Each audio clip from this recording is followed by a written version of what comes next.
సంబంధించిన అంశంలో ఇప్పుడు తిరుపతి లడ్డూకి సంబంధించి విచారణ జరుగుతూ ఉంది. దానికి కావాల్సినటువంటి కార్యక్రమాలు చట్టపరంగా జరగాల్సినవి జరుగుతూ ఉంటాయి. సో ఇక్కడ ప్రధానంగా జరిగేటువంటి చర్చలన్నీ కూడా ఆంధ్ర రాష్ట్ర అభివృద్ధి, మనకి రాజధానికి ఉన్నటువంటి ఇబ్బందులు, ఆ రాజధాని లేకుండా జరిగినటువంటి సమస్యలు, రాజధాని నిర్మాణం చేయటం, తద్వారా ఆంధ్రప్రదేశ్కి ఒక బ్రాండ్ ఇమేజ్ని క్రియేట్ చేయటం, సుస్థిరమైనటువంటి పరిపాలన ఇక్కడ జరుగుతూ ఉంది, ఎటువంటి ఇబ్బందులు లేనటువంటి పరిపాలన, ఒక కోయలేషన్ గవర్నమెంట్ అయినప్పటికి కూడా చాలా అవగాహనతో ముందుకు వెళ్తున్నటువంటి ఈ ప్రభుత్వం పేదల పక్షాన చేయవలసినటువంటి మంచి కార్యక్రమాలపైనే ప్రధాన ఎజెండాగా ముందుకెళ్తా ఉంది. ఎక్కడా కూడా రాజకీయాలు అనేటువంటి వాటిపైన కాకుండా అభివృద్ధి అనేటువంటి పైన మాత్రమే ఇవాళ చంద్రబాబు నాయుడు గారిది, పవన్ కళ్యాణ్ గారి మీటింగ్ జరిగింది.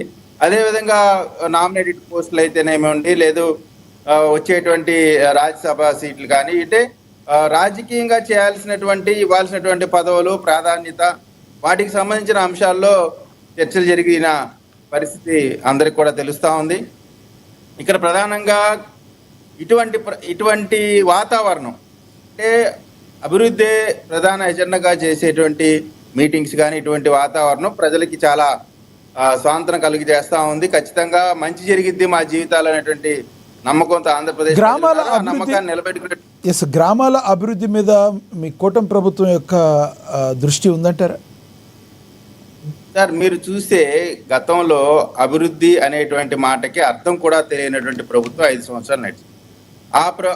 ఆ అభివృద్ధి అనేటువంటి మాటకి తెలియని ప్రభుత్వం వల్ల అనేకమైనటువంటి, ఇప్పుడు ఒక రోడ్డు మనం వేసామంటే ఆ రోడ్డు యొక్క అభివృద్ధి కంటిన్యూస్ ప్రాసెస్ లో మెయింటెనెన్స్ వేరు, అసలు రోడ్డే లేకపోతే దాన్ని వేయాల్సినటువంటి ఖర్చు కూడా పెరుగుతూ ఉంటుంది. కాబట్టి ఇప్పుడు మీరు ఎక్కడ చూసినా సరే చిన్న చిన్న సందుల నుంచి పెద్ద పెద్ద హైవేలు, కనెక్టింగ్, పల్లెటూరులో పొలాలకు వెళ్ళేటువంటి లింక్ రోడ్లు, ఇవన్నీ కూడా శరవేగంగా ముందుకు సాగుతూ ఉన్నాయి.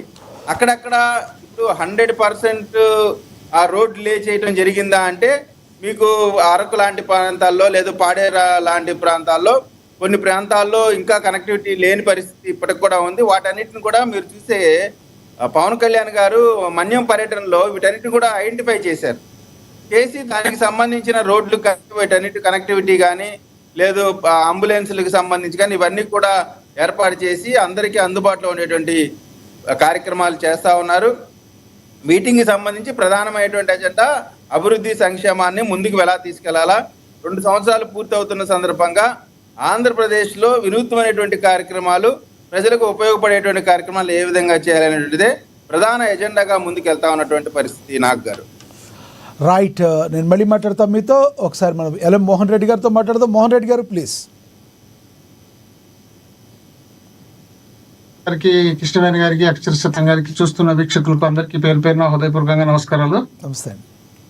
ఇప్పుడు వాళ్ళిద్దరూ కలవడము సహజంగానే కలుస్తూ ఉంటారు. మొన్ననే కేబినెట్ సమావేశం అయిపోయింది. ఆ కేబినెట్ సమావేశం అయిపోయిన తర్వాత ఈ రోజు మళ్ళీ నిన్న ఇద్దరు కలవడం జరిగింది. ఏముంది అందులో ప్రత్యేకత ఏముంటుంది చెప్పండి? రాష్ట్రంలో జరుగుతున్న పరిణామాలపైన వాళ్ళు చర్చించుకోవాల్సిన అవసరం ఉంటుంది, చర్చించుకొని ఉంటారని కూడా నేను అనుకుంటాను. ఎందుకంటే అభివృద్ధి చేయడానికి అవకాశాలు లేవు. అభివృద్ధి చేసేది ఎక్కడ కానీ వచ్చిన పరిశ్రమలు వెళ్ళిపోతున్నాయి. దాదాపు 6,000 కోట్ల రూపాయల పరిశ్రమలు వెళ్ళిపోయినాయి.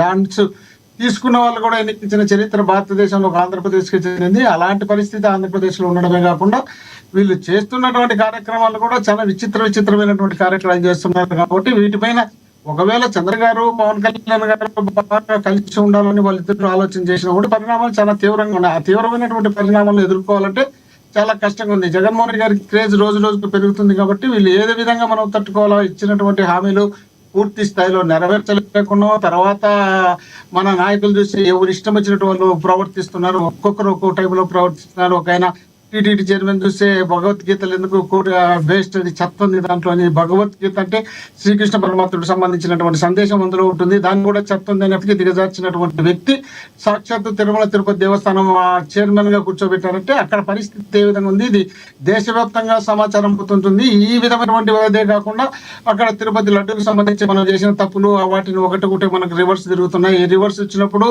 మనం ఏ విధంగా మనం కాపాడుకోవాలా? 2 సంవత్సరాలు పూర్తయిపోతుంది. సూపర్ 6 ఇచ్చినటువంటి హామీల కన్నా సూపర్ 6 మనం చేసే ఫెయిల్యూర్స్ ఎక్కువ కనిపిస్తున్నాయి. ఈ ఫెయిల్యూర్స్ ను మనం ఎట్లా తట్టుకోవాలా?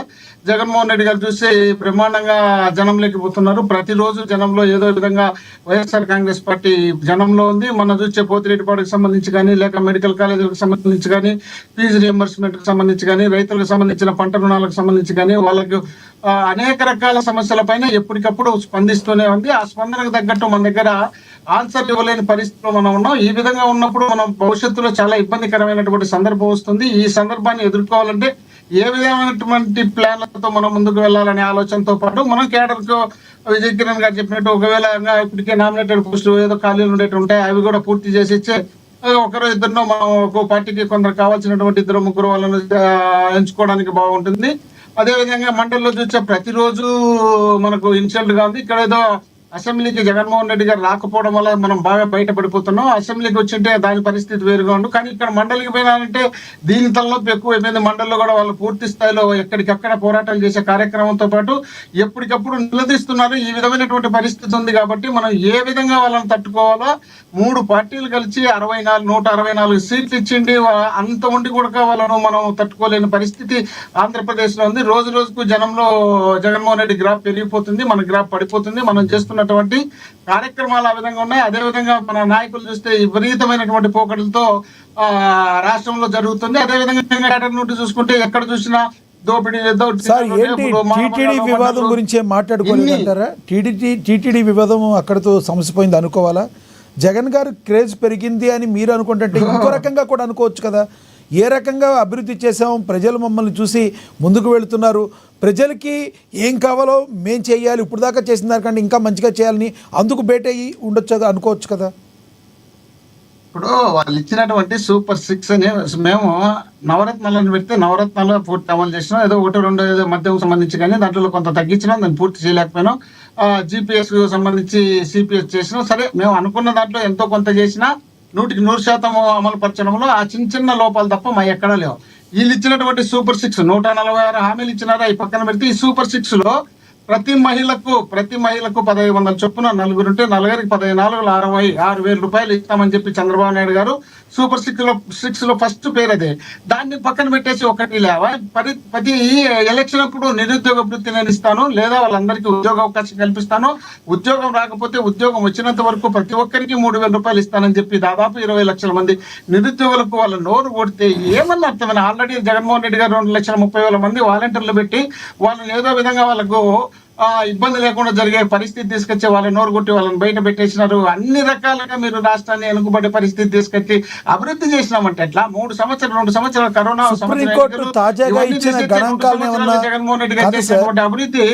సుప్రీంకోర్టు తాజాగా ఇచ్చిన ఇచ్చిన తీర్పుని తీసుకుని మరి ప్రజలకి ఈ ప్రలోభాలు లేదంటే ఈ మేనిఫెస్టోలో పెట్టిన విధాలుగా కాకుండా వారికి ఒక దారి చూపే విధంగా ముందుకు నడపాలని ఆ దిశగా ఏమైనా ప్రభుత్వం అనుకుంటుంది అనుకోవాలా? ఎందుకంటే సంక్షేమం ఓన్లీ చూస్తే సరిపోదు, అభివృద్ధి కూడా చూడాలి. గతంలో మీ సంక్షేమం మీరు పర్ఫెక్ట్గా ఇచ్చారు, దానిలో ఎటువంటి డౌట్ లేదు. ప్రజలు అది యాక్సెప్ట్ చేయలేదు కదా, కాబట్టి సంక్షేమం కంటే కూడా అభివృద్ధి వైపు ముందుకు వెళుతున్నారు అనుకోవచ్చా? మనము పదే యాక్సెప్ట్ చేయడం లేదు అనేది మాత్రం తప్పది. నేను మీరును ఇంకొకరని ఎవరన్నా కూడా దాన్ని తప్పుగానే భావిస్తాను. ఎందుకంటే యాక్సెప్ట్ జనం చేసినారు, జనాన్ని ఓటు వరకు రానికుండా చేసిన సందర్భం ఉంది తప్ప దాన్ని మనం ఆ విధంగా తీసుకోవాల్సిన అవసరమే లేదు. దాన్ని అంతరాత్మ పరీక్ష చేసుకుంటే చెప్తుంది, మన అంతరాత్మ మీద మనమే క్వశ్చన్ వేసుకుంటే నిజం అబద్ధం అని చెప్తుంది. కాబట్టి దాని గురించి నేను ఒప్పుకోను. కానీ కాకపోతే మీరన్నట్టు సంక్షేమ పథకాలు ఇవ్వడం సుప్రీంకోర్టు తప్పులు పట్టింది ఇది అంటున్నారు కదా. ఏ రాష్ట్రంలో, ఈ దేశంలో ఉన్నటువంటి ఏ రాష్ట్రంలో సంక్షేమ పథకాలు ఇవ్వకుండా ఉన్నారు? ఒకటి. ఆ సంక్షేమ కార్యక్రమాలు అమలు పరిచిందే నేను, స్టార్ట్ చేసిందేనని చెప్పినటువంటి వ్యక్తులు చంద్రబాబు నాయుడు గారే కదా. ఆయన చూసిన తర్వాతనే, ఒకవేళ ఆయన 75 రూపాయలు పెన్షన్ ఇచ్చింటే రాజశేఖర రెడ్డి గారు 200 రూపాయలు పెన్షన్ చేసినారు. రాజశేఖర రెడ్డి గారు 200 పెన్షన్ చేసిన తర్వాత మళ్ళీ వచ్చి చంద్రబాబు నాయుడు గారు 1000 రూపాయలు చేసినారు. చంద్రబాబు నాయుడు గారు 1000 రూపాయలు చేసిన తర్వాత జగన్మోహన్ రెడ్డి గారు 2,000 చెప్తుందండి సుప్రీంకోర్టు ఏం చెప్తుంది?